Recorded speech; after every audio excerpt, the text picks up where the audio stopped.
जय श्री राम। बहुत बहुत स्वागत है आप सभी का एक बार फिर से आपके ही अपने YouTube चैनल पर। मैं पंडित आशीष शर्मा लेकर आया हूँ मार्च महीने का मासिक राशिफल, मंथली हॉरोस्कोप, मंथली प्रेडिक्शन। हमारा ये वीडियो चंद्र राशि के आधार पर है। हम राशि से ही गोचर देखते हैं, ऐसा शास्त्र कहता है। आपकी राशि से ग्रहों की स्थिति, ग्रहों का गोचर, कौन सा ग्रह कहाँ किस भाव में चल रहा है, कब उसका राशि परिवर्तन होगा, उसका आपके जीवन में क्या प्रभाव होगा, ये सब कुछ बड़े ही विस्तार से इस वीडियो में हम आपको बताएंगे। सभी 9 ग्रहों का फल इस महीने आपको क्या देगा, उसका आपके स्वास्थ्य, शिक्षा, नौकरी, लाभ, विवाह, जीवन के सभी मुख्य पहलुओं पर क्या प्रभाव पड़ने वाला है, वही सब होगा। कि कौन सी ऐसी तारीख होगी कि जब कोई ग्रह परिवर्तन करेगा तो आपके जीवन में उसका क्या फल होगा, क्या पलटवार आपके जीवन में हो सकता है, वो सब कुछ मैं इस वीडियो में बड़े विस्तार से बताऊंगा। इसलिए बहुत ध्यान से वीडियो को अंत तक सुने और देखें और समझें। और चैनल पर आप पहली बार हैं, वीडियो पसंद आता है तो चैनल को सब्सक्राइब करना ना भूलें। आइए, धनु राशि 9 नंबर यहाँ लिखा हुआ है। आपकी कुंडली में चंद्रमा 9 नंबर में है, आपका बोलता नाम धनु राशि के आधार पर है, तो यह वीडियो आपके लिए। राशि से दूसरे घर में मंगल शुक्र है, तीसरे घर में 3 ग्रह बैठे हैं, सूर्य बुध शनि, चौथे घर में राहु है, पंचम भाव में गुरु है, दशम भाव में केतु की स्थिति बनी हुई है। ये तो थी ग्रहों की स्थितियां। अब ये ग्रहों की स्थितियां आपको इस महीने क्या देंगी, जिसके लिए सबसे ज्यादा पॉजिटिव मैं गुरु को मानता हूं कि गुरु आपकी राशि के भी मालिक हैं और राशि का मालिक ब्रह्मांड में पंचम भाव में मजबूत चल रहा है। इसके ऊपर कोई अशुभ प्रभाव नहीं है। ये ग्रह किसी के साथ नहीं है, ना ये ग्रह अस्त है, ना ये ग्रह वक्री है, ना ये राहु केतु एक्सेस में, यानी गुरु बली है, मजबूत है, राशि का मालिक त्रिकोण में बैठा है, वापस राशि को देखता है, यानी स्थिति स्वास्थ्य सम्मान के लिए अच्छी है। इसके अंदर एक पॉजिटिविटी और है, वो है शुक्र के भरणी नक्षत्र में गुरु का गोचर। कि गुरु इस दौरान शुक्र ग्रह के भरणी नक्षत्र में गोचर करेंगे, जो शुक्र आपके लिए लाभेश भी है। और भरणी नक्षत्र अपने आप में एक भरण पोषण करने का नक्षत्र माना जाता है। यानी गुरु का शुक्र के नक्षत्र में जाना मार्च के महीने में बहुत ज़्यादा बेनिफिक मैं इसको कहूँगा, पॉजिटिव इसको मैं कहूँगा, क्योंकि बृहस्पति ग्रह की स्थितियाँ अपने आप में कहीं ना कहीं बहुत हद तक सकारात्मक दिखाई देती है। तो वो एक अच्छी, वो एक पॉजिटिव स्थिति हमें राशि के मालिक से दिखाई देगी। राशि का मालिक मजबूत तो सब मजबूत। अब आप देखिए कि आपके सेकंड हाउस में 2 ग्रह बैठे हैं, इनको समझने की कोशिश कीजिए। दूसरा घर किसका है? धन का है, कुटुंब का है, परिवार का है। वहां पर जाके 2 ग्रह बैठते हैं, यानी कहीं ना कहीं धन से संबंधित स्थितियों के लिए पॉजिटिव है। अब पॉजिटिव क्यों है?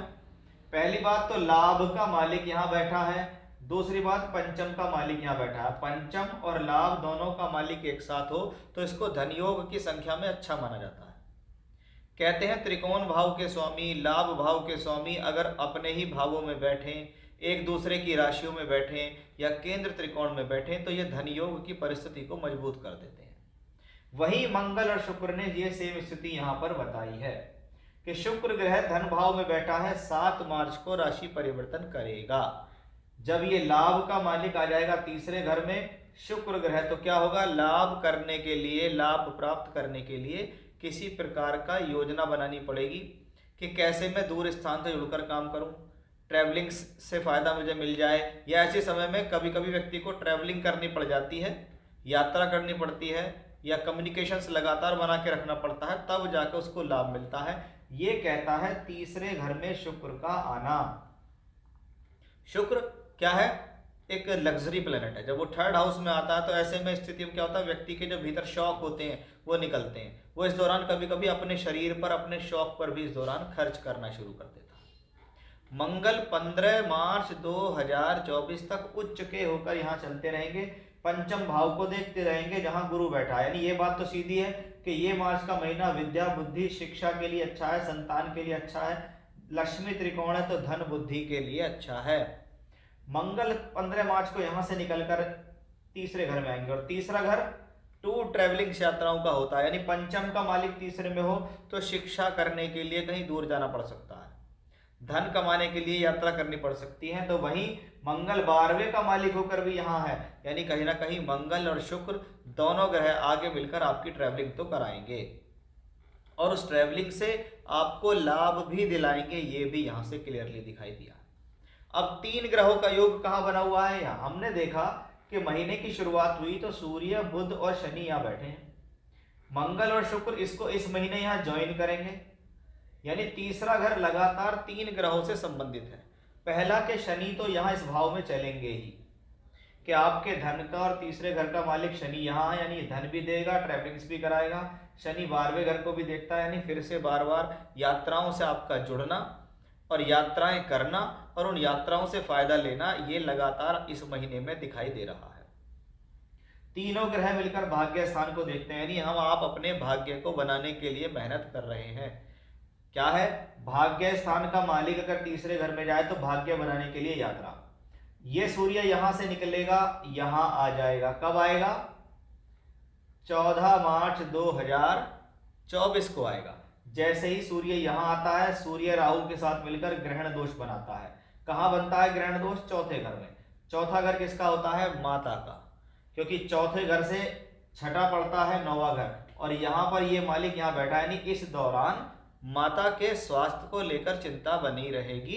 ये इस महीने में स्थिति दिखती है। बुध ग्रह भी यहां से राशि परिवर्तन करेंगे 7 तारीख को। 7 मार्च को बुध यहां आ जाएंगे, वो राहु के साथ बैठेंगे, तो बनेगा बुध राहु का जड़त्व योग। पहले बना सूर्य राहु का ग्रहण दोष, फिर बना बुध राहु का जड़त्व योग। अब बुध राहु का जड़त्व योग बनता है तो सबसे ज्यादा प्रभाव कहाँ आएगा उसका? आपकी प्रोफेशनल लाइफ पे आएगा, कि आपकी प्रोफेशन कर्म स्थान में आपके केतु हैं।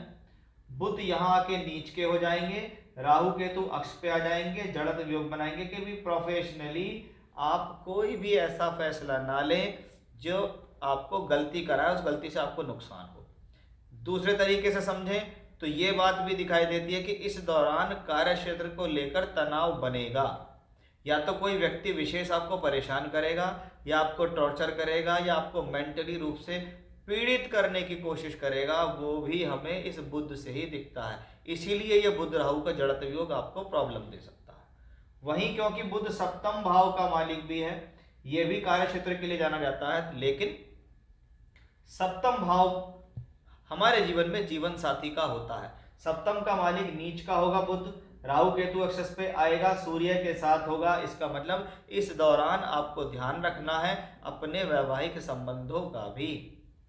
जहां 3 ग्रह एक साथ हैं, तो हमने देखा बुध सूर्य निकलकर यहां पहुंच गए, तो मंगल और शुक्र यहां आ गए। लगातार थर्ड हाउस पे 3 ग्रहों का संबंध, और तीनों ग्रह बैठकर 9th को देखेंगे, यानी भाग्य का और एफर्ट्स का, भाग्य का और यात्राओं का, भाग्य का और ट्रेवलिंग्स का लगातार संबंध इस पूरे महीने बनता दिखाई देता है। यानी ये महीना एजुकेशनली ठीक है, हेल्थ वाइज ठीक है, प्रोफेशनली 7 मार्च के बाद अप्स एंड डाउन आ सकता है, ध्यान रखिए। 7 मार्च के बाद मैरिड लाइफ में प्रॉब्लम आ सकती है।